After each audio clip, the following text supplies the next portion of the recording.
Hey guys, this is a post-editing note that I forgot to include in the video, but be wary of spoilers out there. There were data miners that got campaign spoilers and all that, so just be very careful with what you're searching for online in regards to Halo Infinite. You've been warned. I'll catch you in the next one.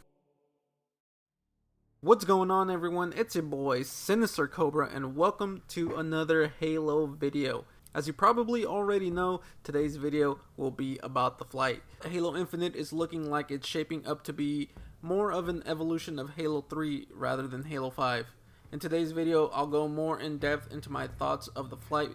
But before we dive in, I want to remind everyone that this build was a few months old, and most of my experience comes from playing against bots. So, what is there to say that hasn't already been said? The game definitely feels like it has potential to be my favorite Halo game of all time. The gunplay felt super smooth, although it seems like they toned down the aim assist this time around. There were still plenty of weapons available that didn't require much help from aim assist.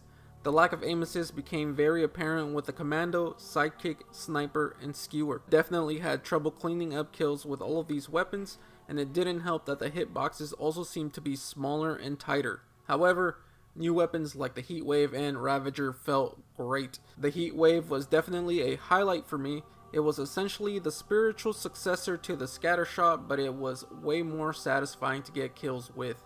The Ravager, on the other hand, is a burst weapon that has a charge-up mode that leaves behind a pool of plasma that damages the enemy, although sometimes a bug where it didn't deal any damage would appear. I found myself picking up the Ravager a lot, so it's safe to say I enjoyed using it. As for the other weapons, the AR is powerful enough to be viable, but it becomes more and more inaccurate the longer you hold down the trigger.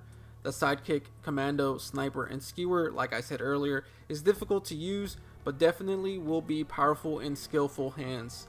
The BR felt amazing. There is no doubt that it will be returning to its former glory of being the go-to weapon. The Bulldog seems to be a little underwhelming. It felt super weak at times, not sure if it's even meant to be able to kill in one shot at super close range, but at times it seemed like I would go through a whole clip before getting the kill. The Pulse Carbine will definitely take some getting used to, although realistically, I don't see many people using it. The Needler, unfortunately, will probably have the same fate. However, it does seem viable, similar to the Halo 4 version. Rockets are basically unchanged, easy peasy kills. And finally, the plasma pistol is, well, it's just there for the noob combos. The equipment was alright. I ended up not caring too much for the drop shield or threat sensor. The drop shield I felt took a little too long to activate. It's super fragile. The panels can be knocked out in a few shots, but I do think being able to shoot through it on one side and not the other is pretty unique. The threat sensor was neat, but it was only available on Bazaar at the same time as the grapple shot, so I would ignore it in favor of the grapple shot. However, I did like it better than using the marking system, and since it can stick to players, you essentially can create a UAV in Halo. The overshield and active camo as equipment worked for me. The activation time felt longer than the activation time in Halo 5, but overall I think it works well, even if I did forget that I had it in my back pocket at times. Finally, the grapple shot was the highlight of the equipment arsenal. Being able to swing around the map was so much fun. It was also a super helpful escape tool. I cannot wait to see the completely insane clips that the community will create using it. As far as the maps go, I wasn't overly impressed with the 3 available. There was no map that immediately stuck out. If I had to choose a favorite though, it'd probably have to be Recharge because of all the grapple shot opportunities. Bazaar definitely is unique in the fact that we returned to Mombasa, but it quickly became my least favorite to play once I hopped into PvP. Live fire wasn't terrible, and it played very well, but it's another typical firing range type map which caused it to not stand out as much.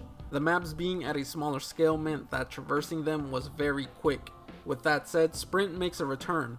However, this time around it didn't provide a huge speed increase like it did in previous games. Activating Sprint also meant that you would show up on radar while walking did not. I definitely got too used to running around the maps aggressively against bots, and once I entered PvP, I was punished for using the same playstyle.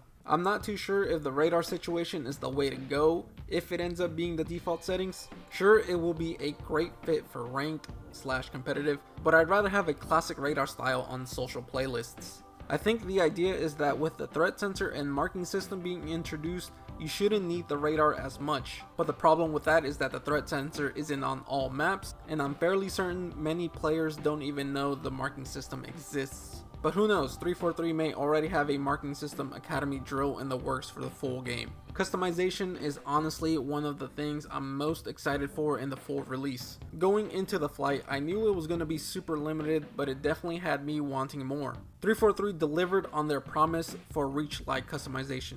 Armor coatings are still a questionable decision, but the ones available looked good on the Spartans.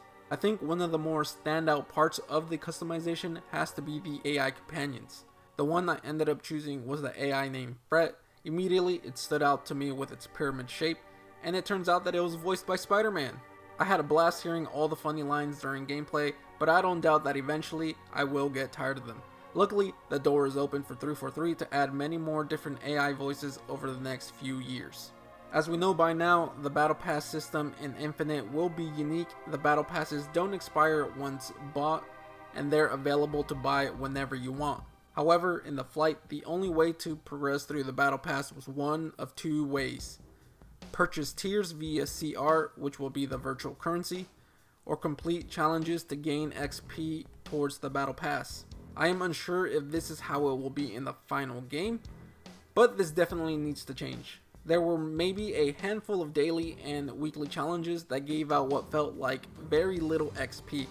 Even with a double XP consumable, I didn't feel like I was making a lot of progress. They're going to have to add other ways to progress through the Battle Pass.